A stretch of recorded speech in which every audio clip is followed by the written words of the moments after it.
சமூக நல்லிணக்க விருது பெற்ற ஊராட்சி மன்ற தலைவர்கள் தமிழ்நாடு அரசுக்கும் முதலமைச்சருக்கும் நன்றி தெரிவித்திருக்கின்றனர்.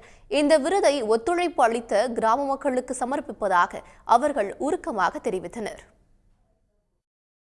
மாண்புமிகு தமிழ்நாடு முதலமைச்சர் ஐயா அவர்களின் திருக்கரங்களால் நம்முடைய ஊராட்சிக்கு 1 கோடி ரூபாய் நம்முடைய ஊராட்சிக்கு சமூக நல்லிணக்க விருதாக மாண்புமிகு தமிழ்நாடு முதலமைச்சர் அவர்கள் நம்முடைய ஊராட்சிக்கு வாரி வழங்கியுள்ளார்கள்.